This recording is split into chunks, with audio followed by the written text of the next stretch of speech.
Hi, welcome to learnhowtogarden.com, and in today's episode of the 10-Minute Gardener I'm going to show you how to make plant food for free. If you're not already subscribed to me at learnhowtogarden.com, there is a link above this video. Click on there, it'll take you over to my website, input your email address, and every time one of these films goes up we can let you know. We can also let you have access to our free monthly newsletter. You find me in my mum's 10-minute garden. I'm at the side of her little greenhouse and I'm here for a really specific reason. And that's, today I want to talk to you about how to make your plant food for free, absolutely for nothing. Most of us, if we want to feed our plants, the first thing we think about is going out and buying some plant food, but there's absolutely no reason for you to do that.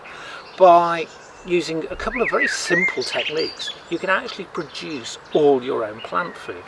And I'm here because one of the things behind me here is a bed of comfrey, and my mum has grown comfrey all of her life, and that's one of the actual plants that makes fantastic plant food.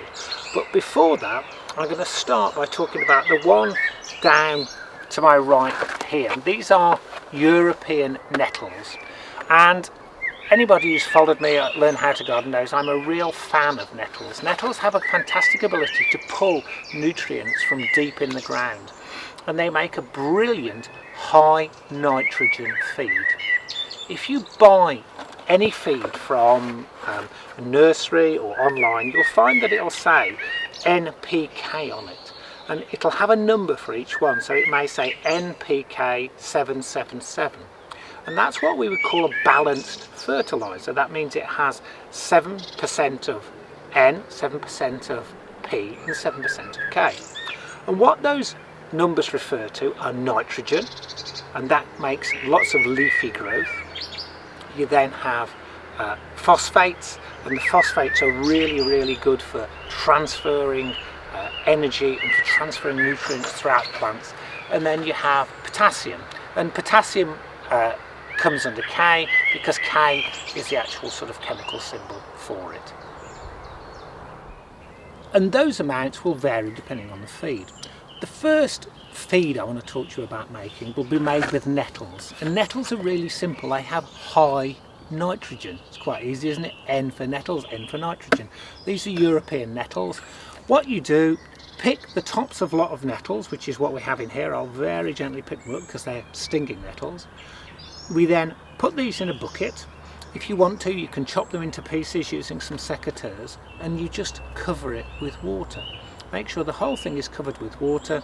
You then leave this for 4 to 6 weeks, and then the smelly sludge, the smelly water, the smelly liquid that's made is very high in nitrogen, and you dilute that between 10 to 1 or 15 to 1, and that's fantastic for leaf growth. So you'd use that on things like your beans to get them going early in the season, on your lettuces. But I'm actually filming this on the summer solstice, the longest day in the northern hemisphere. After this the days get shorter, and that's very important for some of our plants. For our alliums, for our shallots, for our onions, for our garlic, up until this day they grow lots of leaves, but from here on in is when the bulbs start to swell, and we want to feed them with potassium, we want to feed them with phosphates, we want to get those roots to swell. And the two things that are best for making free feed for that are either what we have in front of me here, and this is a mixture of seaweed I've picked up off my local beach. We've got bladderwrack here, and we've got kelp, and this has been sitting in this bucket of water for about 4 to 5 days. Now I'm not sure whether you can see, as this drips away, it's a lot more viscous already than water, and again it's exactly the same thing. That's going to take about 4 to 6 weeks, and that will give you exactly the same as all those seaweed fertilizers that you see advertised. Last but not least, we come to this wonderful magic plant. This is comfrey, and that's what's behind me here. My mum lets it flower. If you're growing it purely to use in your garden to make feed, you shouldn't let it flower, but if it flowers it really does attract huge amounts of bees. And again we do exactly the same with this. We can put it under water and we can steep it. Again, we can leave it for 4 to 6 weeks. I think it makes the smelliest of all of these feeds. After 4 to 6 weeks, dilute it into your watering can about 10 or 15 to 1. So it's really simple. You cover them in water, you put something on the top so that they're underwater, and you leave them to do their stuff. The one way you can quicken it up is by adding one of these. This is a small air pump for an aquarium with an air stone.